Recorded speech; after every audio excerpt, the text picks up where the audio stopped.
नाम जपत मंगल दिसी दस। तो किसने मारा है? किसने मारा? किसने मारा? शिशुपाल को किसने मारा? बोले जिसने मारा हो उसने मारा, मैंने नहीं मारा।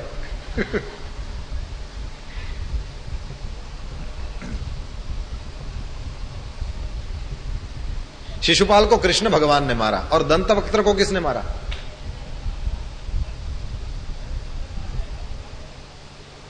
कोई बोल रहा है? दंतवक्त्र को किसने मारा? कोई बोलता हो तो हाथ ऊपर करे, मुझे तो पता नहीं। कोई बोल रहा है? कृष्ण ने मारा। दंतवक्त्र को किसने मारा? यदि आपने गिनती ठीक ठीक करी होती तो कोई प्रॉब्लम नहीं था। इन दोनों के 3 जन्म होंगे, भगवान के 4 होंगे, हिरण्याक्ष हिरण्यकशिपु तो वराह नृसिंह, फिर ये हो गए रावण कुंभकर्ण तो भगवान बन गए राम, तीसरा जन्म। और फिर शिशुपाल को यदि कृष्ण ने मारा तो दंतवक्त्र को कोई 5वां थोड़ी आना था, कृष्ण ने ही तो मारा। गिनती पूरी हो गई थी। ये बढ़िया सा था, इसको यदि आपने ध्यान में रखा होता तो पता चलता, इसको भी मारा। ठीक है, तो इन्होंने 3 जन्म लिए जय विजय ने, लेकिन भगवान के 4 जन्म हो गए। तो उसमें सबसे पहले हिरण्याक्ष हिरण्यकशिपु जिसको वराह और नरसिंह भगवान ने मारा, और फिर ये दोनों बहुत बड़े बलवान और महावीर राक्षस हुए जिनको सारा जगत जानता है, और वो है रावण और कुंभकर्ण। तो एक बार उनके कल्याण के लिए भक्त प्रेमी भगवान ने अवतार लिया था। एक कल्प में सब देवताओं का जलंधर दैत्य के साथ युद्ध हो रहा है। देवता सब हार गए और सब दुखी हो गए। भगवान महादेव ने उस जलंधर राक्षस के साथ बहुत ज्यादा युद्ध किया, लेकिन भगवान श्री हरि ने जाकर के जब उस जलंधर दैत्य की स्त्री का व्रत भंग किया, तभी वह जलंधर दैत्य मर सका। कहा, उसको वरदान था कि उसकी सती स्त्री का यदि कोई व्रत भंग कर दे तभी जलंधर मर सकता है, तब तक जलंधर नहीं मर सकता। तो भगवान श्री हरि ने जलंधर का रूप लिया और वहां जाकर के उसका व्रत भंग किया है। जैसे ही सती नारी को पता चला कि मेरे पति को मारने के लिए इन्होंने मेरे साथ छल किया है, तो उस सती नारी ने श्राप दे दिया है कि आप पत्थर बन जाएंगे। वो कथा पुराणों में, ब्रह्म पुराण में ये कथा बहुत बढ़िया से है। तो वहां पर लिखा है कि भगवान श्री हरि ने उस स्त्री को कहा कि हे स्त्री, आपने हमको यह श्राप दिया है, हम आपको एक वरदान देते हैं।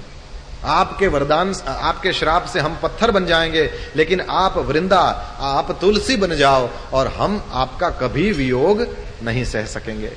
यहां पर जहां हमने पूजा रखी है वहां देखिएगा, वो राम जी की मूर्ति तो नहीं हो, तो शालिग्राम भगवान रखे, और शालिग्राम और तुलसी जी का वियोग कभी नहीं।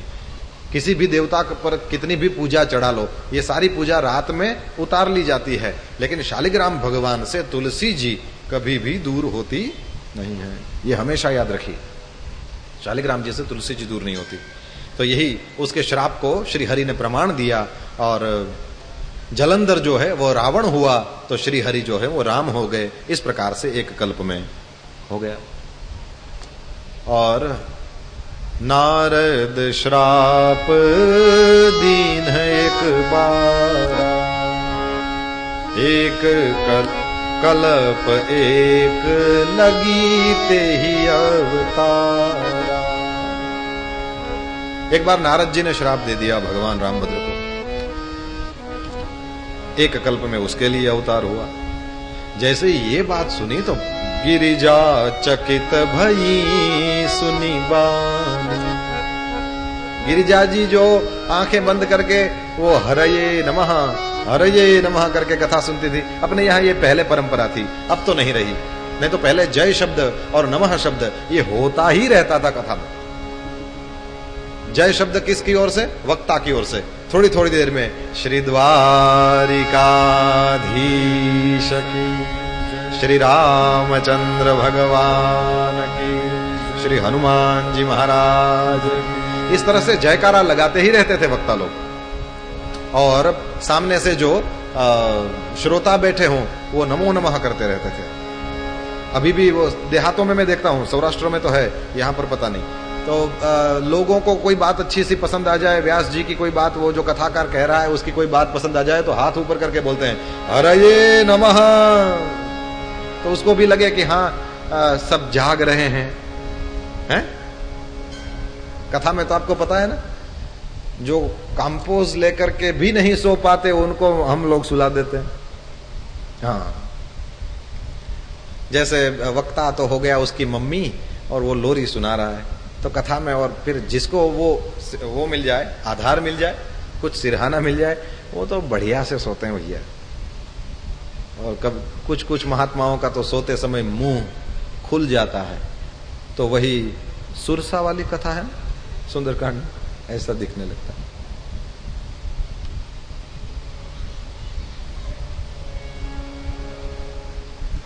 तो पता चलता था कि सो नहीं गए, तो यही परंपरा थी अपने यहाँ। कुछ अच्छी बात आ जाए, कुछ भगवान का प्रभाव सुनने को मिल जाए तो लोग हरये नमः, हरये नमः इस प्रकार से बोलते थे। तो भवानी जी जो अब तक आंखें बंद करके कथा सुन रही थी, शंकर भगवान आंखें बंद करके कथा कह रहे थे, और अपने यहाँ ये विधि है श्रवण की। जब आप कुछ सुनने को बैठो, ठीक है वक्ता का मुंह देखते देखते कथा सुनने का वो एक आनंद है, लेकिन नहीं तो अपने यहाँ ये महात्माओं को देखिए गया, ये जब सुनते हैं तो अपने दोनों हाथ इस तरह से लेफ्ट में राइट वाला रख करके ऐसे बैठते हैं और एकदम सीधे बैठ करके और आंखें बंद करके कथा सुनते हैं। आप जब आंखें बंद करते हैं तो कथा पूरी की पूरी आपके अंदर घुसती है, और जब आप कथा आंखें खोल के सुनते हैं तो जितना भी यहाँ प्रपंच है वो सब आपको देखते, वो आपकी आंखों में बसता रहता है, ये हो गया, ये हो गया, ये हो गया, तो लोगों का ध्यान जाता रहता है। वक्ता लोग इधर उधर ऐसे ऐसे हाथ करते हैं तो कभी ये वो जो यहाँ उपवस्त्र रखा हो, शाल ओढ़ी हो, वो ऐसे ऐसे खिसकने लगती है कभी कभी। अब वक्ता तो उसमें वो मगन है, लेकिन वो गिरी गिरी गिरी ऐसे करते हैं। अभी तो कथा सुन रहा है कि ये देख रहा, लेकिन वो क्यों उसको दिखा, आंखें खुली है उसकी। अब आंखें बंद करके भगवान के ध्यान में ऐसे मगन होकर के कथा सुने। और भैया कथा सुनने की असली विधि है ये, मैंने महात्माओं को देखा है सुनते सुनते वो एकदम आंखें बंद करके कथा, कौन बाँच रहा है, कौन किसने आयोजन किया है, अपने जहां बैठे हैं वो कौन स्थान है, हवा आ रही है कि नहीं, लाइट चालू कर दी कि अभी भी बंद है, कोई मतलब नहीं, मेरे भगवान की कथा मुझे सुनने को मिले, इसीलिए ये सब नाटक किया गया है। इसको आप याद रखना भैया, ये आपको अकेले को, only and only for you, केवल केवल और केवल इस हनुमंत लाल को आपके लिए प्यार है, इसलिए ये सब किया गया है। तो माताजी अब तक तो इसी तरह से कथा सुन रही थी, लेकिन जैसे ही नारद श्राप दीन एक बारा, कल्प एक लगते ही अवतारा, गिरिजा चकित भई सुनी बानी। गिरिजा जी चकित हो गई, अरे नारद विष्णु भगत पुनि ज्ञानी, नारद जी तो विष्णु के भगत हैं और वे ज्ञानी हैं, तो क्या हुआ कि नारद जी ने श्राप दे दिया। और भवानी जी बोलती हैं, कारण कवन श्राप मुनि दीन्हा, और का अपराध रमापति कीन्हा। इसका मतलब समझ रहे हैं, ब्रह्मलीन स्वामी अखंडानंद सरस्वती जी का ये भाव है। स्वामी जी लिखते हैं, वो कहते हैं कि नारद जी जो हैं वो भवानी जी के गुरुदेव हैं। भवानी जी का शिव जी से जो ब्याह हुआ और उसमें हिमाचल के पास जाकर के वो सारा नाटक अच्छे से हो, वो नारद जी ने ही देखा था। नारद जी ने ही सबको समझाया था, हिमालय वगैरह को, कि ये कोई सामान्य नहीं है, ये जगदम्बा है, ये भवानी है और इनका शिव जी के साथ विवाह होना चाहिए। तो शिव नारद जी जो है वो भवानी जी उनको गुरु मानती हैं, तो अपने गुरु की तो कोई गलती हो ही नहीं सकती। तो का अपराध रमापति कीन्हा, कहते हैं कि तब तो मेरे गुरुदेव जो हैं वो विष्णु भगत हैं, वे ज्ञानी हैं, उनकी कोई गलती हो ही नहीं सकती। हो न हो रमापति विष्णु ने ही कुछ गलती करी होगी। तो पूछती है, का अपराध रमापति कीन्हा, अपने गुरु में कोई दोष नहीं दे सकता, तो सामने वाले की ही कुछ गलती होगी। क्या अपराध किया उन्होंने, ये जब पूछा, हे पुरारी शंकर जी ये कथा आप मुझे सुनाइए। मुनि नारद के मन में मोह होना ये बहुत आश्चर्य की बात है। महादेव जी ने कहा कि नहीं नहीं नहीं, ऐसा आप मत समझिए, ज्ञानी मूढ़ न कोई ज्ञानी है न कोई मूढ़ है, बस भगवान श्री हरि जिसको जो बनाना चाहते हैं वो वैसा हो जाता है। याज्ञवल्क्य जी कहते हैं कथा को आदर से सुनिए, और तुलसीदास जी कहते हैं श्री रघुनाथ जी का भजन करिए। कहते हैं हिमालय में एक बहुत सुंदर गुफा थी। एक बार नारद जी घूमते घूमते उधर से निकले। अब नारद जी ने पहाड़ देखा, नदी देखी, झरना देखा और सुंदर वातावरण देख करके श्री हरि का स्मरण हो आया। बैठ गए भगवान श्री हरि के स्मरण में मग्न होकर के, और श्री हरि का स्मरण किया तो श्राप जो उनको लगा है कि वो एक जगह नहीं ठहरेंगे, वो श्राप गति बाधी, और वो श्राप उस समय उन पर काम नहीं कर सकता, तो बैठ गए भगवान के स्मरण में। अब नारद जी भगवान का भजन कर रहे हैं और उनका वो भजन पकता हुआ देख करके, उनकी वो जो तपोमयी स्थिति है उसको देख करके देवराज इंद्र डर गया। उसको लगा कि पता नहीं नारद जी को स्वर्ग का राज्य चाहिए। अब जो भगवान का भजन करता है वो, ये तो ऐसी बात है कि कोई राष्ट्रपति को मिलने जाए और यहाँ का कोई अधिकारी डर जाए कि पता नहीं ये मेरी जगह ले लेगा। अरे राष्ट्रपति को जो मिलने जाता है वो तुम्हारी छोटी सी कुर्सी को थोड़ी देखेगा। यहां पर गोस्वामी जी बहुत सुंदर उदाहरण पेश करते हैं। कहते हैं कि एक कुत्ता था और वो अपने मुंह में सूखी हड्डी चबा रहा था, तो वहां से कोई शेर निकला, उसको देख करके कुत्ता अपने मुंह में वो सूखी हड्डी लेकर के भागा। क्यों भागा? बोले कुत्ते के मन में ये आई कि कहीं ये मेरी सूखी हड्डी न ले ले। अरे जो खुद शिकार करके खा सकता है वो तेरी सूखी हड्डी की ओर को थोड़ी ध्यान देगा, लेकिन कुत्ता है, कितना सोच सकता है।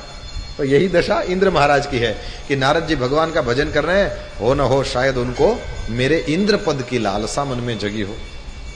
तो इंद्र महाराज तो यही करते हैं कि वो जैसे ही कोई तपस्या करना आरंभ करे तो वहां पर वो कामदेव और वो सब नाटक भेजता है। अच्छा, इस कथा को सुन के आपको एक विचार नहीं आता?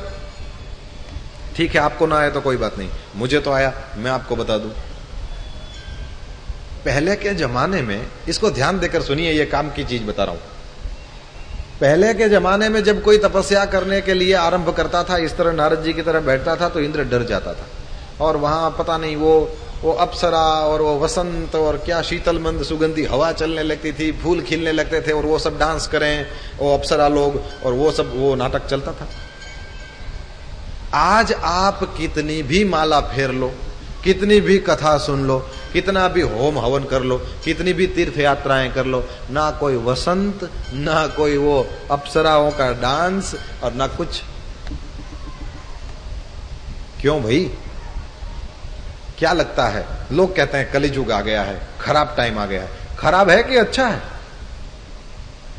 आपके भजन में आप जिंदा हो जब तक भजन कर लो, कोई अप्सरा नहीं आएगी। कई लोग भजन करते करते भगवान के धाम में चले गए और कई लोग और चले जाएंगे भगवान का भजन कर, कोई नहीं आता। तो वो सब तो भगवान के भजन में विघ्न डालने के लिए। अब कोई नहीं आता। बताओ ये टाइम अच्छा आया है कि बुरा आया है? अच्छा टाइम है। इसमें जिसके मन में भगवान के भजन की सही में ललक होगी वो लोग भगवान का भजन कर पाएंगे। मेरा अनुभव है, मैं पहले लहसुन प्याज नहीं खाता था, तो मैं जहां कहीं भी जाऊं लोगों को यदि मैं कहूं कि मैं लहसुन प्याज नहीं खाता, मेरा एक भी अनुभव ऐसा नहीं कि किसी ने मुझे कहा है कि इस छोटी सी उम्र में ये सब क्या शुरू कर दिया और ये नहीं वो नहीं, मेरे लिए अलग बनता था। ये मेरा अनुभव है। पहले मैं गुरुवार को मौन रखता था, सवेरे संध्या करके मौन ले लूं और शाम को जब संध्या करूं तो खोल दूं। तो इस तरह से 2-2.5 साल तक मैंने मौन रखा। एक भी मेरा ऐसा एक्सपीरियंस नहीं कि किसी ने कहा हो कि ये गुरुवार के दिन मौन रखना, ये सब मौन रखना क्या कर रहे हो ये सब? अरे अभी जवान हो, सब खा पी लो, मौज मार लो, जब इंद्रियां शिथिल हो जाए तब राम राम करना। किसी ने नहीं कहा मुझे।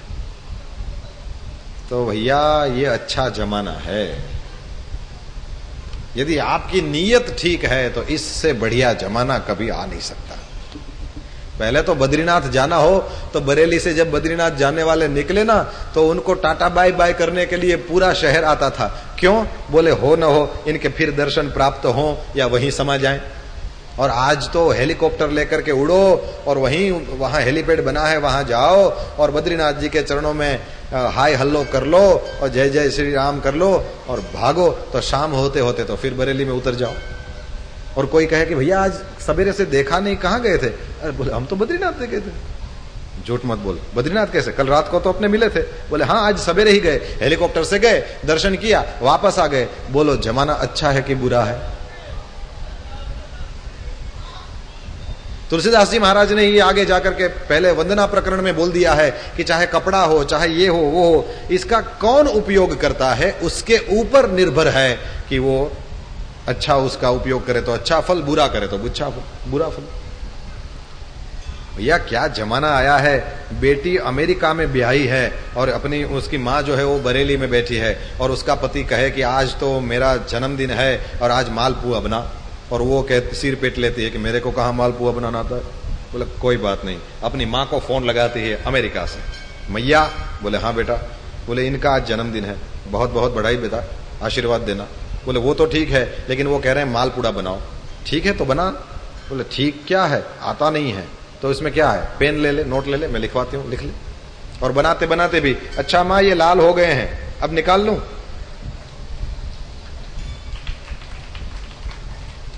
बोलो जमाना अच्छा है कि बुरा है? अच्छा है।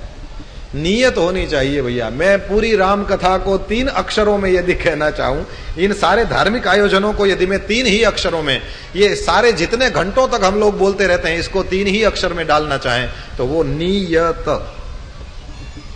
यदि आपकी नीयत है तो यहां से चाबियां दी जाएंगी, कोई भी ताला लाओ खोल देंगे।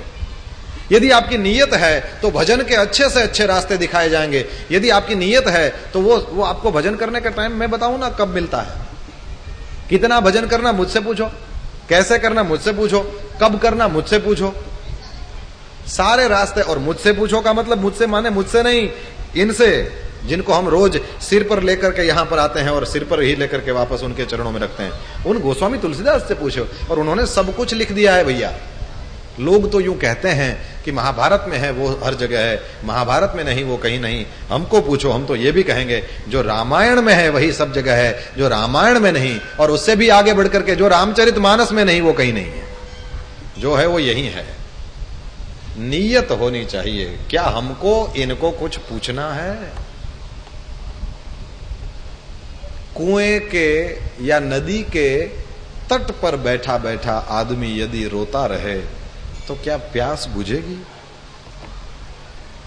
गंगा जी हर हर हर हर हर हर करती गंगा जी बहती जा रही है, उसके तट पर आप बैठे हैं और वहां बैठ करके यदि आप रोते रहें, बहुत प्यास लगी है, बहुत प्यास लगी है, तो दुनिया में कभी ऐसी घटना नहीं घटी कि गंगा जी का जल उछल कर किसी के मुंह में आ गया हो।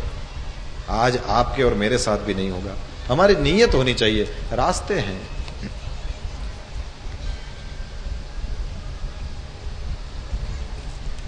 तो परब्रह्म परमात्मा आज हम सब पर बहुत ज्यादा दयालु हैं भैया। उस टाइम पे तो कामदेव आता था और ये अप्सराएं आती थी और ये आज कुछ नहीं आता। आज बहुत बढ़िया जमाना है, चाहो उतना भजन कर लो। आज आपके भजन में कोई विघ्न नहीं करेगा, आज आपके भजन में कोई भी किसी प्रकार का वो नहीं होगा। आप बस प्रेम से भजो भैया। अभी अभी मैं जब आ रहा था तो मेरे गुरुदेव का वो गाना बजा रहा था, मुझे बहुत अच्छा लगा। उसकी 2 पंक्तियां आप भी सुन लो फिर। खाली आना खाली जाना, इस दुनिया का नहीं ठिकाना। खाली आना खाली जाना, इस जीवन का नहीं ठिकाना। खाली आना खाली जाना, इस जीवन का नहीं ठिकाना। खाली आना खाली जाना, इस जीवन का नहीं ठिकाना। जीवन के दिन 4 बंदे, जीवन के दिन 4 बंदे, जीवन के दिन 4 बंदे, जीवन के दिन 4 बंदे।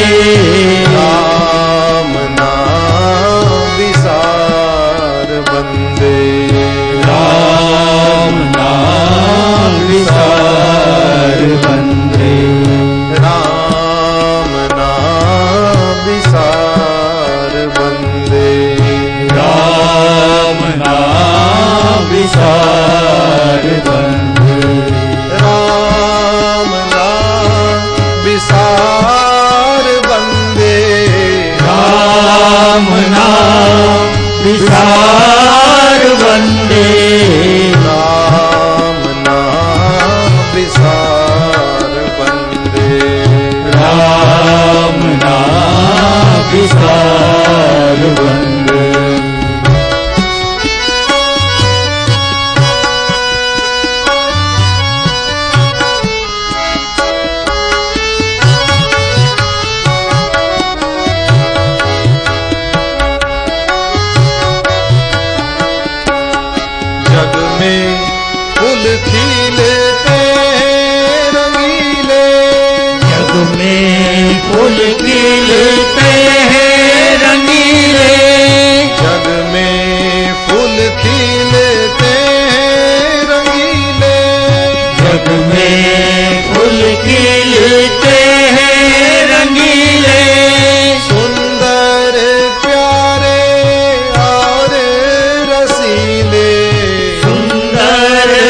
करना तू इनसे प्यार बंदे, मत करना तू इनसे प्यार बंदे, मत करना तू इनसे प्यार बंदे।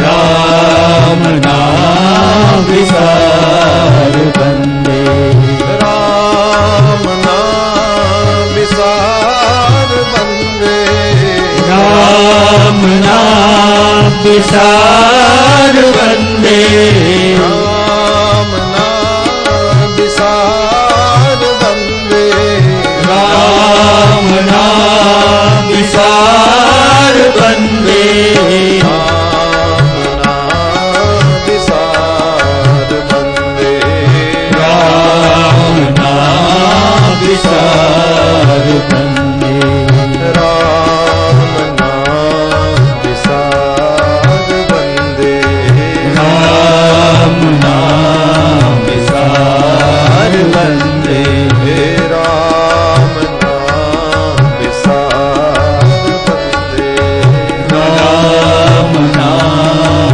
विसार बंदे। खाली आना खाली जाना, इस जीवन का ना ही ठिकाना, जीवन के दिन चार बंदे, राम ना विसार बंदे। बहुत बढ़िया जमाना आया है, हम आप मिलकर के जितना हो सके उतना भजन करें भैया। आपको पता है ना कितने वो अणु बम बन गए हैं, आपको पता है?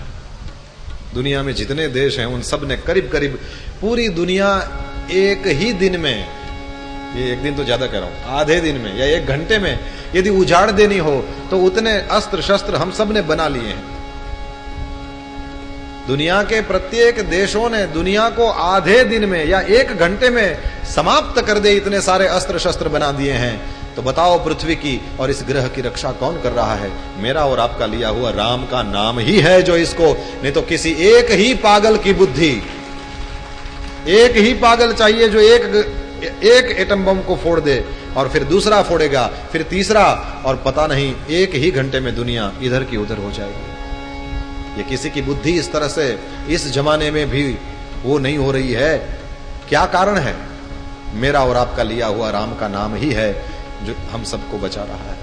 खूब जितना हो सके हरि नाम का आश्रय करो भैया, भगवान का नाम ही है। कलयुग में तो कहते हैं नहीं कलि कर्म, न भक्ति विवेकु, न कर्म की आवश्यकता, न भक्ति की आवश्यकता, न विवेक की आवश्यकता। गोस्वामी जी कितना साहसपूर्ण चौपाई लिख देते हैं, कहते हैं कि विवेक की भी जो कोई जरूरत नहीं है यदि आपके नाम पास हरि नाम है, और कुछ नहीं चाहिए।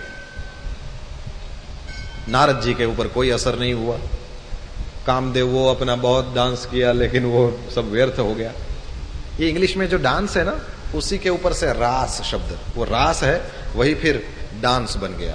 ये अखंडानंद सरस्वती जी महाराज ऐसा करते थे, रास ही डांस हो गया। तो वो सब बहुत वही डांडिया लिए, लेकिन वो नारद जी का तो भगवान ने जिसका रक्षण किया क्या। गुजराती में एक बहुत बढ़िया कहावत है, राम जेने राखे एने कौन चाखे। कौन हिम्मत कर सकता है उसको छेड़ने की? राम जी ने इसका रक्षण किया है। खैर सब थक गए और वो अप्सराओं ने वो ऐसे ऐसे करके वो कामदेव को कहा कि बहुत हो गया, इनके ऊपर तो कोई फर्क नहीं पड़ रहा है, कार्यक्रम समाप्त करो। कामदेव ने कहा हाँ हम सब तो हार गए। तो जैसे ही हार गए सब नारद जी के चरणारविंद में पड़े हैं, वंदन करने लगे, सब माफ करिए माफ करिए। नारद जी ने कहा कि कोई प्रकार की चिंता मत करो, क्रोध नहीं आया उनको, प्रिय वचन कहा, कामदेव का समाधान किया है और फिर आज्ञा दी तो कामदेव चला गया। अब तो नारद जी को बड़ा अंदर से पावर हो गया कि चलो ये जो कामदेव है वो जिसके सामने दृष्टि भर कर देता है, वो भी दिन रात का ख्याल न करके, वो भी मनुष्य पशु पक्षी का ख्याल न करके, वो भी क्या मैं कौन हूं इसका ख्याल न करके, किसी प्रकार का डर और लज्जा को छोड़ करके उछलने कूदने लगता है बंदरों की तरह, वो साक्षात कामदेव मुझ पर विजय करने के लिए आया और मैंने उसको हरा दिया। नहीं को जन्मास जगमाही और प्रभुता पाई जा। कामदेव के ऊपर विजय प्राप्त हो गई। नारद जी महाराज को थोड़ा अभिमान हो गया। अब इस कथा को सुनते सुनते ख्याल करिएगा, फिर से बोल देता हूं, नारद जी को अभिमान आ नहीं सकता। ये हम सब लोगों को सिखाने के लिए ये लीला कर रहे हैं। लीला शब्द का अर्थ उपनिषदों में आया है। लीला उसे कहते हैं जिसमें कष्ट किसी को न हो और आनंद सबको मिले या बोध की प्राप्ति सबको हो जाए। तो ये जो लीला हो रही है उसको लीला हम इसीलिए, कष्ट किसी को नहीं होगा, किसी को कोई परेशानी नहीं होनी है, और भगवान को जो दुनिया को सिखाना है वो सीख भी लेंगे। गोवर्धन लीला, भगवान ने गोवर्धन उठाया है तो किसी प्रकार का किसी को कष्ट नहीं होने दिया, एक भी ब्रजवासी का एक भी बाल वो बांका नहीं करने दिया, कष्ट किसी को नहीं, आनंद सबको प्राप्त हुआ। इसलिए हम कहते हैं गोवर्धन धारण लीला। लीला शब्द का मतलब ही है। तो नारद जी यहां लीला कर रहे हैं हम आपको सिखाने के लिए, और कुछ नहीं। अभिमान आ गया, अभिमान को लेकर के चले, इंद्र की सभा में गए, वहां पर ये सब लीला कथा। अब नारद जी को तो है ही कथाकार, और जब कथाकार किसी बात को कहने को शुरू होता है तो वो दो शब्दों में नहीं कह सकता, उसको टाइम चाहिए ठीक से, और 3 घंटा बोलो तो बोल सकते हैं। और कहें कि 2 शब्द बोलिए तो वो यही कह सकते हैं, जय सिया राम, और कुछ नहीं। 2 शब्द बोलना नहीं आता उनको, वो 22 या 222 या जैसे आप समझ गए इस तरह से बोलते हैं। लाभ देते हैं, मतलब मेरे कहने का ज्यादा लाभ देते हैं। तो नारद जी भी कथाकारी तो हैं।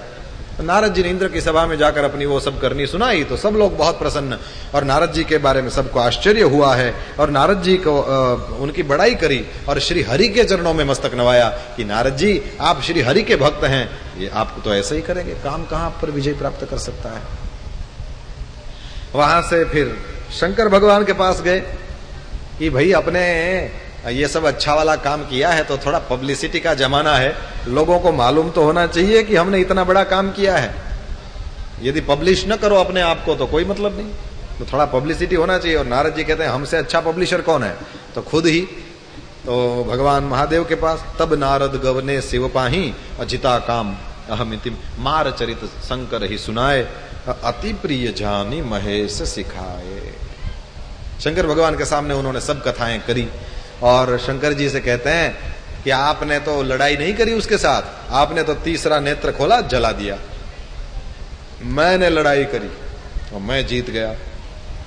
शंकर भगवान ने धीरे से कहा, नारद जी आप मेरे प्रिय हैं इसलिए आपको बता दूं, मैंने तो जला दिया, आपने जीता जरूर लेकिन आपका अभी भी जिंदा है, और हारा हुआ शत्रु you know very well what you can do. मैंने तो जला दिया है, खत्म कर दिया है, आपने विजय प्राप्त करी लेकिन फिर कही प्रिय वचन काम परितोषा, आपने तो उसका संतोष किया। ठीक है आपने मुझे ये सब कहा, लेकिन मैं बार बार आपको विनती करता हूं कि जिस तरह ये कथा आपने हमको सुनाई, इस तरह से आप तो श्री हरि के पास बार बार जाते रहते हैं। नारद जी आप शंकर भगवान कहते हैं आप मेरे बहुत प्रिय हैं, जिस तरह से आपने मुझे कथा सुनाई मैं बार बार आपको विनती करता हूं विष्णु भगवान को ये कथा कभी भी मत सुनाइएगा। क्योंकि उनको विष्णु भगवान का नेचर मालूम है ना शंकर जी को, कि मैं तो जैसे सुन के हम ही भर दिया और उस तरह से वो नहीं करेंगे। अब क्या है कि जब अपनी खुशी को सामने वाला, यदि खुशी की एक नदी जैसी है समझ लो, तो उसको यदि कोई बंद बांध देता है, बांध कर दे कि भाई खुशी को इतने में ही बहने दो, तो ये अच्छा काम करेगी। यदि ये किनारों को तोड़कर चली जाएगी तो फिर ये आपके लिए भी कल्याणकारी नहीं, दूसरों के लिए भी कल्याण। तो उसको एक मर्यादा में रखिए, उसको एक किनारों के बीच में बहने दो। यही नदी अच्छी लगती है जो 2 किनारों के बीच में। तो क्या होता है कि अपनी खुशी को यदि सामने वाला इस तरह से किनारे लगा दे तो हमको ज्यादातर करके वो अपना दुश्मन ही नजर आता है। मेरी बेटी का बोर्ड में इंटर कॉलेज में सबसे फर्स्ट आई तो ये इसको अच्छा नहीं लगा, इसलिए वो कहता है कि सबको जाके मत सुनाना। सबसे पहला जो खराब विचार आता है। तो जैसे ही नारद जी को कहा कि आप शंकर जी को विष्णु भगवान को मत कहिएगा, शंकर जी ने जैसे ही ये बात करी तो नारद जी को फर्स्ट थॉट जो आया वो यही कि इनसे देखा नहीं जाता, क्योंकि इन्होंने भी काम को जला दिया, हमने भी काम पर विजय प्राप्त कर ली, तो सेम हो गया ना, तो इनको अच्छा नहीं लगता। तो कहते हैं पब्लिसिटी मत करो। बात ऐसी नहीं थी। शंकर भगवान त्रिभुवन गुरु हैं, ये सबके हित की ही बात सोचते हैं। लेकिन नारद जी, अब देखिए एक बार विचारधारा उल्टी शुरू हो जाए तो उसको भगवान का बाप भी नहीं सुधार सकता। प्रमाण से कह रहा हूं मैं। कैकेयी को मंथरा ने अच्छी वाली दवाई पिला दी कि 14 दिन से ये सब चल रहा है, तेरे को मालूम नहीं, और ये और वो, और जेल में डाल देंगे और कौशल्या की सेवा करेगी तब काम बनेगा, बाकी यहां रह नहीं पाओगी, ये वो, ऐसा उसकी सोच बदल दी। और फिर तो दशरथ जी उनके पास आते हैं, आगे जाके हम कथा देखेंगे। दशरथ जी ने जो जो बातें कही, कैकेयी ने उस सब का उल्टा ही अर्थ लिया। जस कौशिला मोर भलता का, मैं उसी का भी मैं भी उसी तरह से कर लूंगा। हर चीज का उल्टा अर्थ। आप साधु हो, राम की मां साधु है, सब साधु हो, मैं ही एक असाधु, मतलब जो भी कहा जाए उसका उल्टा। तो ये जो इधर वाला पार्ट बैठा है ना, इधर कथा श्रवण के लिए मेरे सम्मुख विराजमान, मेरी माइयों, घर में कभी भी इस तरह का नाटक मत होने देना। कथा सुन के ये सीखो। किसी के ऊपर भी कोई भी आपकी विचारधारा उल्टी शुरू हो जाए, आपको कुछ भी गलत लगे, आपको कुछ भी, तो घर के सभी सदस्य एक साथ बैठ करके उस प्रश्न पर विचार करो और जो भी उसका हल निकल सकता है निकालो। लेकिन अपने मन में यदि कुछ उल्टी या सीधी कुछ भी गिनती बिठा लोगी तो उस तरह से फिर ये बोलोगी, वो बोलोगी, ये और वो, मर जाओगे। और याद रखना, रामायण में कहीं भी लिखा नहीं है, थोड़ा बढ़ाएंगे इसको, रामायण में कहीं भी नहीं लिखा है कि मंथरा मर गई। सब मरे लिखा है, मंथरा मरी नहीं लिखा है। और तब तो मंथरा केवल स्त्री के शरीर में थी, आज तो हो सकता है सास जी गई है मंदिर को, और वहां जाकर के फिर वो मंथरा सास जी के पास जाती हैं और कहते हैं कि राम राम माई जी, कैसी हैं आप? बोले मैं बढ़िया हूं। बोला आप तो बहुत अच्छी हो, लेकिन आपकी बहू अच्छी नहीं है। किसने कहा? फिर वो जैसा आपका हो उस तरह। किसने कहा मेरी बहू अच्छी नहीं है? बोले मेरी बहू कह रही थी कि आपकी बहू अच्छी नहीं है। उसको कैसे मालूम? बोले वो दोनों पानी भरने साथ में जाती है ना, तो वो मेरी बहू कह रही थी कि आपके बारे में आपकी बहू तो ये बोल रही थी, गालियां बक रही थी, अंट संट मर्जी में आए वो सब बोल रही थी। तो ये कह देती है कि बिल्कुल गलत नहीं, वो जो था रहने दो, और बिगड़ गया, जो था रहने दो, बिल्कुल गलत, मेरी बहू तो सीता जैसी है। कभी बोल नहीं सकते ऐसा। बोले देखिए, जो मुझे पता चला, मुझे लगा कि आपके बारे में यदि आपकी बहू गांव में जाकर के ऐसा बोलती है तो एटलीस्ट आपको पता होना चाहिए, तो मैंने बता दिया। नहीं होगी तो नहीं होगी करके चली जाती है। और उधर जाकर के जब उसकी सास जी मंदिर में गई हैं तो खुद तो रोज तो जाती नहीं, और बहू के पास जाएंगी, राम राम बिटिया, 100 साल की रहो। तो प्रणाम करती है, बैठिए ना माँ जी, क्या है, कहाँ जाना है? आप कभी कभी आती हैं तो बैठा देती हैं। बोली बेटी तू तो सीता जैसी है, लेकिन तुझे कौशल्या नहीं मिली। क्यों? बोले अरे हम लोग मंदिर में बैठे थे तो तेरी सास तो, हम सब बुढ़िया सब बैठी थी, उसमें बीच में ऐसा ऐसा बोल रही थी, मेरे तो कान बंद कर दिए। मैंने कहा सीता जैसी बहू मिली है तेरे को, और ये सब बोलती है, शर्म नहीं लगती? और इसके मन में भी वो लग जाता है। और उसको तो पहले से बीज बो दिया, इधर भी बीज बो दिया। तो सास जी जैसे ही मंदिर से आती है तो यदि रसोई बनाने में थोड़ी देर हो गई तो फिर वो शुरू कर देती है कि हाँ आपको तो हमको रसोई बना के खिलानी पड़ती है तो अच्छा नहीं लगता है। तो उसको भी लाइट हो जाती है कि हाँ अभी वो आकर के बोल रही थी कि इसको मैं अच्छी नहीं लगती, और स्टार्ट हो जाता है। मुझे तो ये कहना है, आप इससे समझिए कि मुझे ये अपने घर को बचा लो भैया। धर्म का कुल टोटल जो अर्थ है वो यही है, आप अपने घर में भगवान को बिठा लो बस।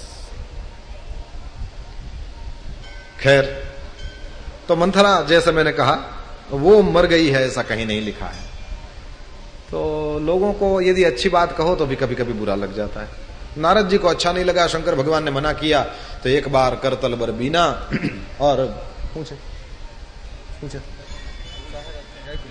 जाहिरात कर दे, समझा तो नहीं? लाओ, ये जिस किसी ने लिख के दिया हो इन लोगों को समझ में नहीं आ रहा क्या है। कृपया श्री राम जन्म 8 बजे करा दे, ऐसा ही लिखा है। सुमित भैया कहाँ है? कहाँ है? अरे अपने ट्रस्ट में से कोई यहां है कि नहीं? क्या बात है? शशांक जी 8 बजे के लिए सूचना कहां पर है? 8 बजे के लिए सूचना है आपको मैं इसमें आपका कुछ काम नहीं।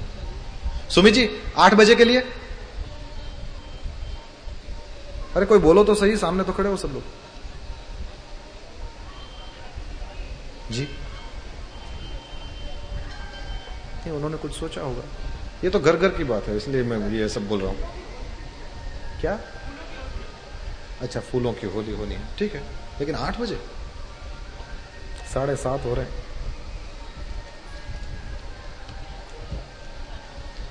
नारायण हरि, वचन नहीं देता, प्रोमिस नहीं करता हूं सुमित भाई, प्रोमिस नहीं देता, ठीक, उसने भी वो कर दिया।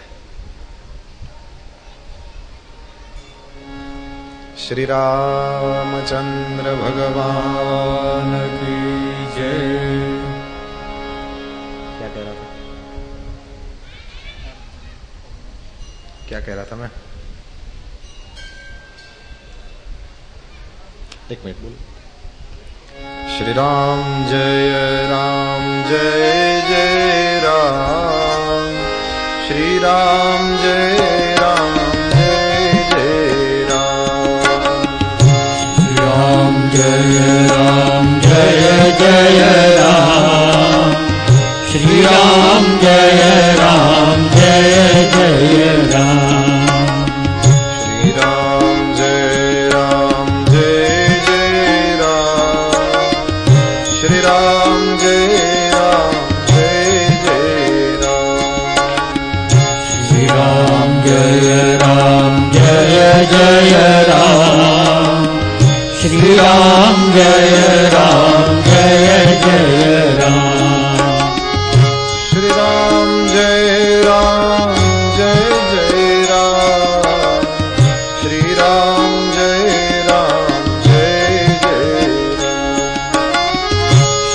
राम जय जय राम, श्री राम जय जय राम, श्री राम जय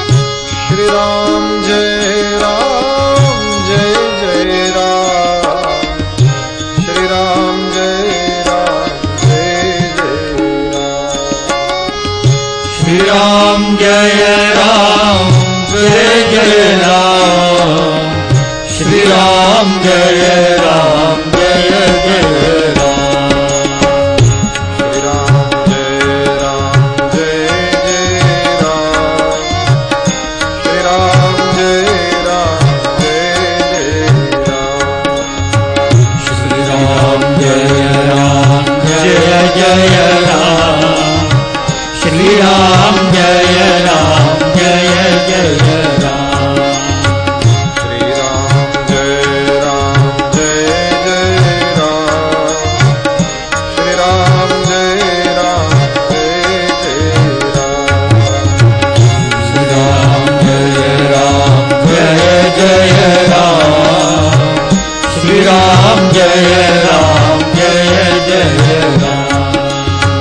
राम जय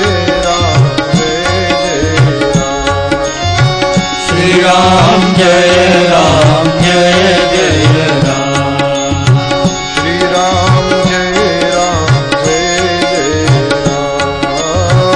श्री राम जय जय राम, श्री राम श्री राम जय जय राम। एक बार करतल बर बीना, गावत हरि गुण गान प्रवीणा। यथा संभव करूंगा। अपने हाथ में वीणा और करताल को लेकर के एक बार नारद जी गए हैं भगवान विष्णु के पास। विष्णु के पास जाकर के आसन पर बैठ गए। चराचर के स्वामी भगवान श्री हरि ने कहा, हे मुनि, आज आपने बहुत दिन के बाद दया करी। बोले, हाँ, अभी तो मैं बहुत बिजी था, आपको पता नहीं। बोले, क्या? बोले, मैं तो हिमालय में गया था तपस्या करने। अब शंकर भगवान ने हाथ जोड़ करके बार बार विनती करी थी कि विष्णु भगवान को ये बातें मत बताना, लेकिन रह नहीं पाए। सारी बातें उन्होंने करी और जब विष्णु भगवान ने ये सारी बातें सुनी तो विष्णु भगवान तो वो शिव जी की तरह ऐसे ही हामी भर दे, ऐसे तो थे नहीं। विष्णु भगवान ने थोड़ा रूख मुंह करके कहा, थोड़े नाराज हो गए और बोल रहे हैं, अरे मुनि, आपका जो स्मरण करे उसके जीवन में भी मोह, काम, मद और अभिमान मिट जाते हैं, फिर आपके लिए तो क्या कहना। अब जैसे ही भगवान ने प्रशंसा करी तो नारद जी को अंदर से और अच्छा लगा। देखिए, भगवान भी तो प्रसन्न हुए। शिव जी खामखा मुझे ना बोल रहे थे कि मत बताना, लेकिन नारद जी चश्मा पहन लिए हैं अभिमान का, अब उनको वो जो है वो नहीं दिखता, जो नहीं है वो दिख रहा है। सोच पर बहुत ज्यादा बोल दिया गया है। शास्त्रों का श्रवण हम इसीलिए करते हैं। देखिए, शस्त्र है वो हमारे ये जो गर्दन है ना, उसको काटता है।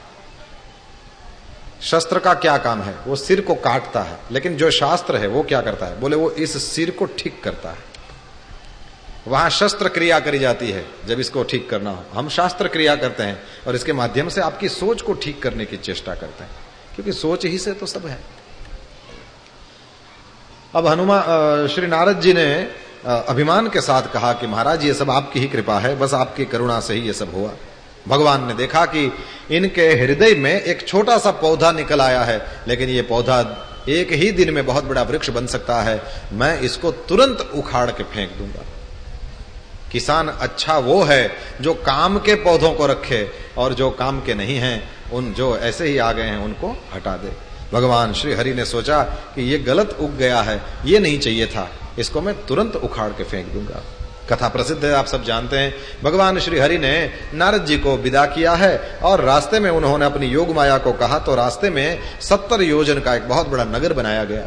शील निधि नाम का राजा वहां पर है, और शील निधि राजा के एक बेटी थी, विश्वमोहिनी नाम था उसका, और वो स्वयंवर होने जा रहा था।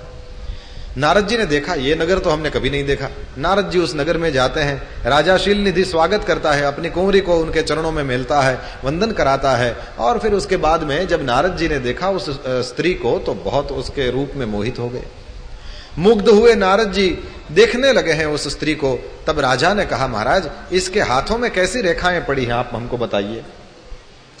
जब ये कहा गया तो नारद जी ने बहुत लक्षण बताने लगे, ये है वो है, और कुछ तो जो नहीं थे वो भी बनाकर बोल दिए। और उस समय फिर वहां से नारद जी दक्षिणा पा करके चले गए। अब नारद जी के मन में उस स्त्री को पाने की बहुत चेष्टा, अपने मन में बहुत लालसा बढ़ गई। क्या करूं, किस विधि से मुझे वह स्त्री प्राप्त होगी? अब वह स्वयंवर करने जा रही है, तो यदि बहुत सुंदर स्वरूप नहीं होगा मेरा, तब ये कोई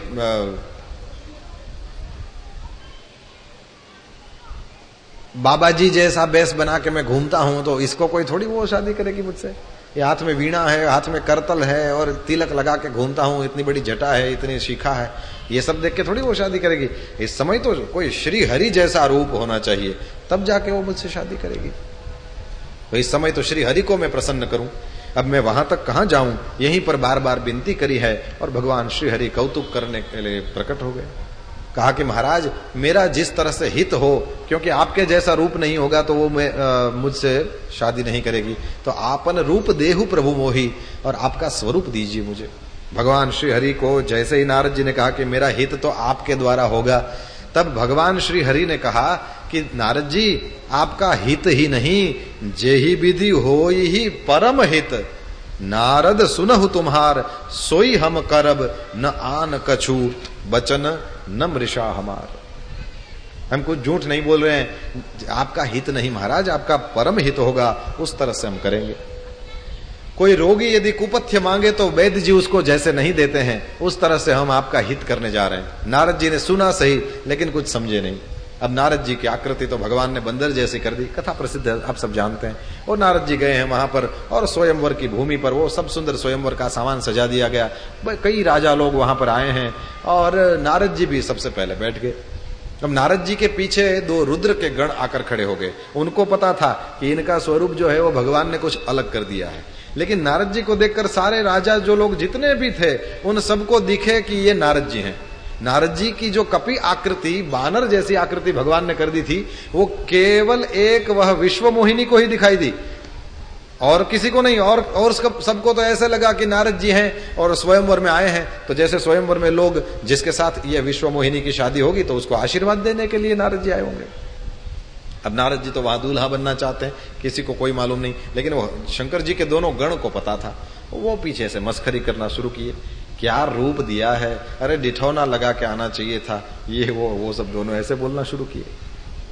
अब वो नारद जी सुन रहे हैं लेकिन समझ में वो बात नहीं आ रही कि ये मेरी प्रशंसा में बोला जा रहा है कि वो और अर्थ है इसका।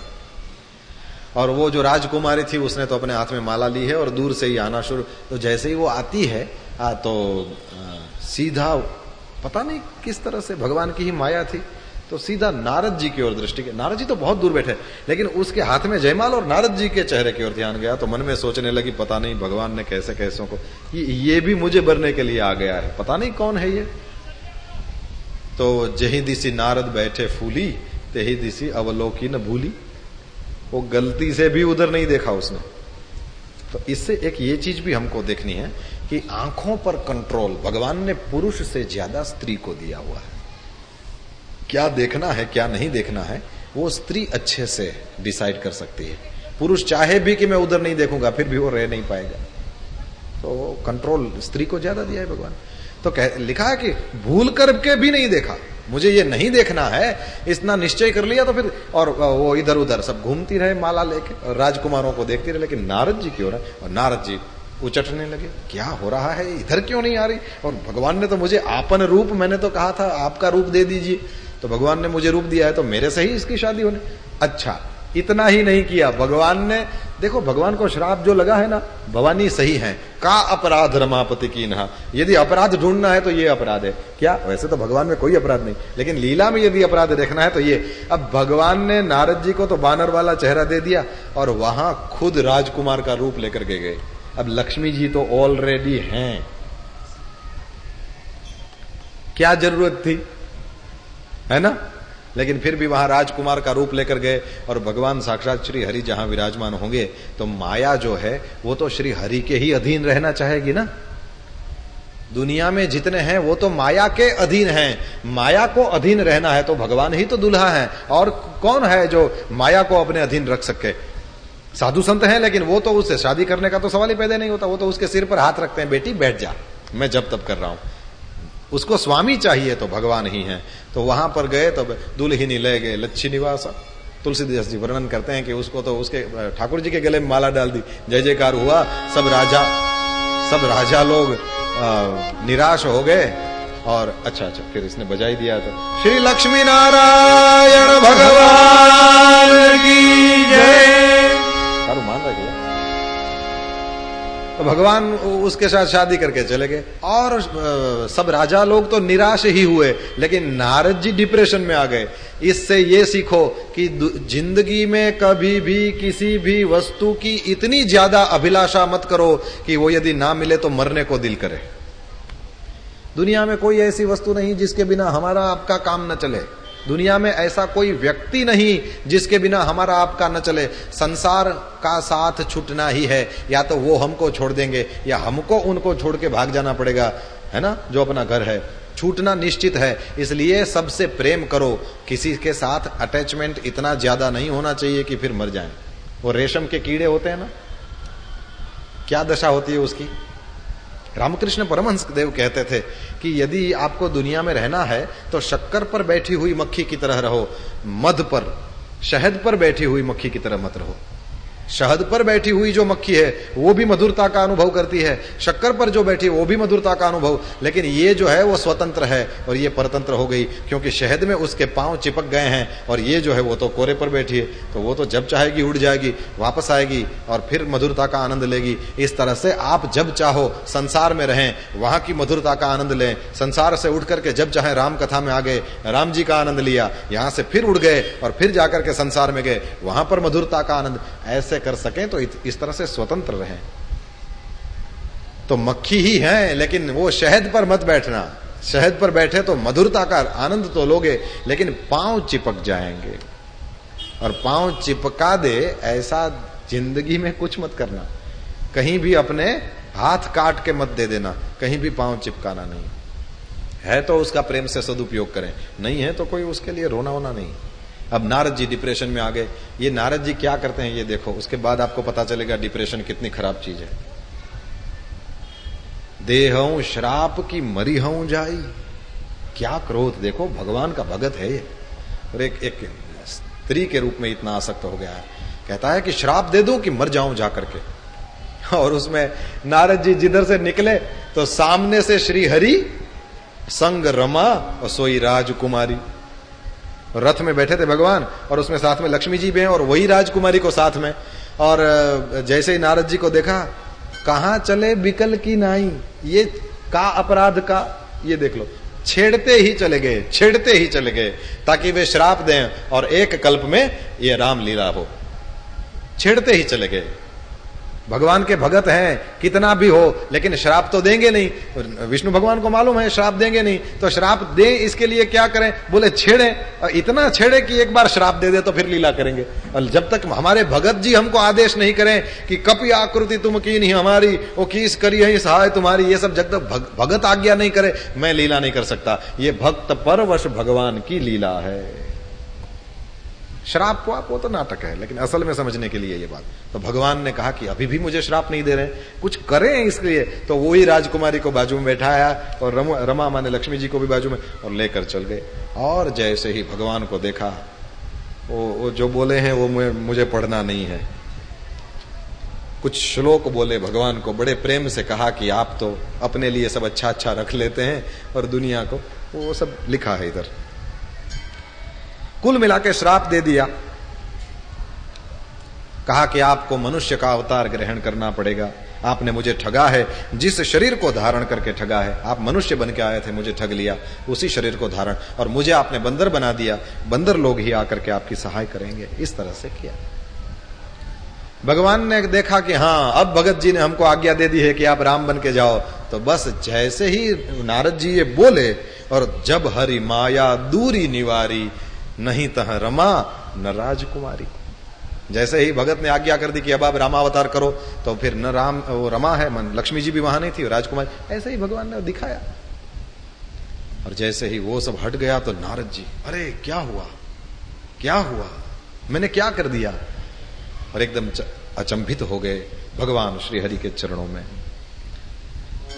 तब मुनियति सभीत हरि चरना, तब मुनियति सभीत हरि चरना, तब मुनियति सभीत हरि चरना, तब मुनियति सभीत हरि चरना, गहे पाही प्रणतारति हरना, गहे पाही प्रणतारति हरना, मृषा हो मम श्राप कृपाला, मृषा हो मम श्राप कृपाला, मृषा हो मम श्राप कृपाला, मृषा हो मम श्राप कृपाला, मम इच्छा कह दीन दयाला, मम इच्छा कह दीन दयाला, मम इच्छा कह दीन दयाला, मम इच्छा कह दीन दयाला, मैं दुर्वचन कहे बहु तेरे, मैं दुर्वचन कहे बहु तेरे, कह मुनि पाप मिटी किमि मेरे, कह मुनि पाप मिटी किमि मेरे। जब भगवान ने अपनी माया को हटा लिया है, तब वहां लक्ष्मी जी नहीं रह गई, न राजकुमारी रह गई। मुनि ने अत्यंत भयभीत होकर श्री हरि के चरण पकड़ लिए और कहते हैं, हे शरणागत के दुखों को हरने वाले, मेरी रक्षा करें, मेरा श्राप झूठा हो जाए। अरे श्री हरि ने कहा, नहीं, मम इच्छा कह दीन दयाल, ये तो मेरी इच्छा थी। बोले फिर आप मुझे ये बताइए कि इतने सारे मैंने आपको दुर्वचन कहे, मैं बहुत सारे श्लोक पढ़ गया, जिसको श्याम भाई ने नहीं पढ़ा लेकिन मैंने तो बहुत पढ़ा, तो वो सारे श्लोक जो हैं वो मैं बोल दिया तो अब मेरे पाप कब मिटेंगे, जो आपको गाली दे वो तो नरक से सड़ता हुआ कब निकलेगा। भगवान ने कहा मेरा अपराध हो जाए तो उसका प्रायश्चित क्या, ये पूछ रहे हो ना? बोले हाँ यही पूछ रहे हैं।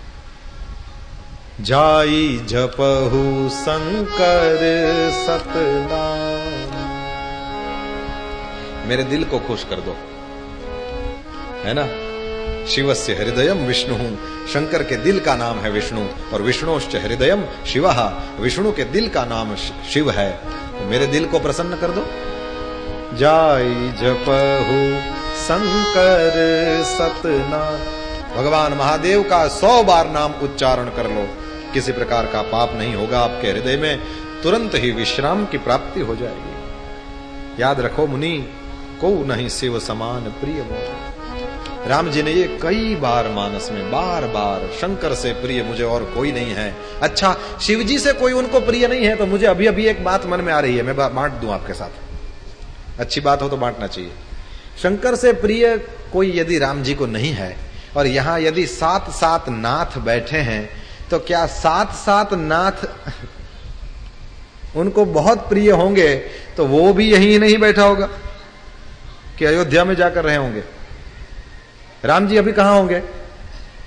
को नहीं शिव समान प्रिय मोरे, शंकर जी से मुझे कोई प्रिय नहीं। एक शंकर उनको इतने प्रिय हैं तो 7 नाथ जहां बैठे हैं वहां तो वो भी 7 रूप लेके बैठा होगा। क्या बात है, वाह बढ़िया, अच्छी सूझी। आदमी मूर्ख नहीं है लेकिन अच्छी कम सूझती है। क्या बढ़िया। रामनाथ, जहां हरि हैं वहां हर हैं, और जहां हर हैं वहां हरि हैं। आपके हृदय में तुरंत विश्राम की प्राप्ति हो जाएगी। आप भगवान शंकर का 100 बार नाम ले लो बस। फिर तो भगवान श्री हरि अंतर्धान भय, और नारद जी जा रहे थे ब्रह्मलोक को, तो वो जो दोनों रुद्रगण थे वो आए हैं, उन्होंने क्षमा मांगी है और उनको कहा कि आप दोनों निशिचर तो होंगे लेकिन भगवान श्री हरि एक बार प्रकट होंगे और उनके हाथ से आपकी मृत्यु होगी, आप दोनों मुक्त हो जाओगे। इस प्रकार भगवान श्री हरि की अनंत कथा है, कहां तक गाएं। भगवान के अवतार का एक दूसरा कारण भी है, कहते हैं, मैं उसको सुनाता हूं, वो सुनिए आप। मनु और शत्रुपा, जो स्वयंभू मनु होवे, जो सबसे पहले मनु महाराज हुए, उनके बारे में कथा कही है। घड़ी की सुइयां मुझे ना बोल रही हैं और पोथी मुझे हां बोल रही है, मैं फंस गया हूं, बताओ कहां जाऊं। मनु शत्रुपा ने बहुत तपस्या करी, यहीं निमसार में जाकर के तपस्या, गोमती का किनारा था और मनु शत्रुपा बहुत बहुत तपस्या करने लगे। मन में ये विचार था कि भगवान श्री हरि को उस राम रूप का हम दोनों अपनी आंखों दर्शन करें, लेकिन कभी प्रकट नहीं हुए। भगवान हजारों साल तक तपस्या करी, ब्रह्मा विष्णु महेश कई बार उनके पास आए, लेकिन कभी भी उन्होंने उनसे कुछ नहीं मांगा। तो आकाश में आकाशवाणी हुई, हम आप पर प्रसन्न हैं, अब आप अपना तपस्या पूरी करें, अपनी तपस्या पूर्ण करें। ये सुनते ही मनु और शत्रुपा का हृदय प्रसन्न हो गया है। शरीर जैसा था मानो अभी भवन से आए हों, इस तरह का रिष्ट पुष्ट तन हो गया है। और फिर जब भगवान श्री हरि प्रकट होने को थे, मनु महाराज ने कहा कि हमको तो यही रूप जो कागभूषुंडी जी के मन में है, जो शंकर भगवान अपने मानस में सदा सदा लिए घूमते हैं, उसी स्वरूप का हमको दर्शन कराओ। साथ में आपकी आदि शक्ति का भी हम दर्शन करना चाहते हैं। भगवान प्रकट हो गए और मनु शत्रुपा उनके चरणारविंदों में जैसे लकड़ी गिरे, उस प्रकार से दोनों गिर गए हैं। सर्वसमर्थ भगवान के चरणारविंदों में वंदन करके और भगवान श्री हरि ने उनको उठा लिया। वर मांगने के लिए जब कहा है, तब कहा कि हम आपसे क्या छुपाव करें प्रभु, हम तो चाहते हैं कि हमको आपके जैसा ही बेटा हो। भगवान ने कहा ये भी खूब मांगी, अरे हमारे जैसा दूसरा दुनिया में कौन है। आत्मतुल्यम अनुपलभमान, जहां पर राजा नाभि ने, भागवत में राजा नाभि ने ऋषभदेव की प्रार्थना करी। ऋषभदेव कौन है? जो जैनों के प्रथम तीर्थंकर है। ये जैन हमको आज क्यों याद आ गए? देखो, आज महावीर स्वामी का जन्म दिवस है, तो वहां पर भी यही मांगा कि ये राजा जो है, ब्राह्मण लोग कहते हैं, जो राजा है ना, वो आपके जैसा बेटा चाहता है। भगवान ने कहा मैं ही आपका बेटा बन जाऊंगा, आत्मतुल्यम, मेरे जैसा, अनुपलभमान, दुनिया में कोई दूसरा है नहीं। तो यहां पर भी भगवान यही कहते हैं मेरे जैसा कहां जाके ढूंढूं, नृप तव तनय होब मैं आई, मैं ही आपका बेटा बन जाऊंगा। तो इस तरह से भगवान श्री हरि ने दोनों को, फिर शत्रुपा जी को भी वरदान दिया और फिर इस तरह से एक अवतार हुआ है। फिर प्रताप भानु की बहुत लंबी वाली कथा और 8 में 5 मिनट की देर। खैर कई देश, और उसमें प्रताप सत्यकेतु राजा, उनका बड़ा बेटा प्रताप भानु। राजा ने बड़े होते ही प्रताप भानु को गद्दी दे दिया। प्रताप भानु ने बहुत धर्म का पालन किया, लेकिन एक दिन भगवान की ही कुछ इच्छा, वो शिकार खेलने के लिए जंगल में जाता है। वहां पर एक वराह को देखता है, सूकर को देख करके ही दौड़ता है पीछे, लेकिन वो सूकर एक बहुत बड़ी गुफा में जाकर के छिप जाता है। राजा वापस आते रास्ता भटक गया और देखा तो एक आश्रम था, वहां पर एक मुनि को देखा। वो असल में मुनि नहीं था। जब राजा दिग्विजय के लिए निकला तो उसने जितने राजाओं को जीत लिया था, उसमें ये एक राजा भी था जिसका राज्य प्रताप भानु ने जीत लिया था।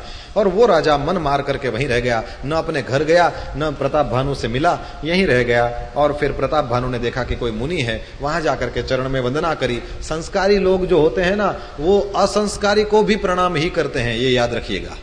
तो अपना स्वभाव कभी मत छोड़ो भैया। सामने जो भी हो, वैष्णव उसी को कहते हैं जो वंदन करता रहे। नरसिंह मेहता ने अपने पद में क्या कहा है, यही सकड़ लोकमा सहुने वंदे, ये गांधी जी का बड़ा प्रिय भजन। निंदा न करे के नीरे, सकड़ लोकमा सहुने वंदे, निंदा न करे के नीरे। वाच काछ मन निश्चल राखे, धन धन जननी तेनी रे। वैष्णव जन तो तेने कहिए। ये सौराष्ट्र में, गुजरात में, देहातों में सवेरे सवेरे जो वो दूध बेचने जाते हैं ना, वो इसी तरह के रागों में प्रभाती गाते चलते हैं। वैष्णव जन तो तेने कहिए, पीड़ पराई जाने रे। वैष्णव जन तो तेने कहिए, वैष्णव जन तो तेने कहिए। सवेरे रास्तों में कोई नहीं, वो साइकिल में दूध डाल करके वो गांव से शहर की ओर चलते हैं, और वो रास्तों में यदि सवेरे सवेरे कोई निकले तो उनको ये सुनाई देता है। क्या बढ़िया भगवान के गाने गाते गाते चलते हैं। भोरी रे भरवाडन हरिने, वेचवाने हाली रे। ठीक है, जो सबको वंदन करे वही वैष्णव है। सामने कपट मुनि बैठा है और यह प्रताप भानु उनको प्रणाम करता है। फिर उसने कपट से जो जो बातें करनी है वो करी, और प्रताप भानु का जो माइनस पॉइंट था वो उसने पकड़ लिया। बहुत मीठी मीठी बातें करके कहता है कि अब मैं प्रसन्न हूं, अब बोलो क्या चाहिए।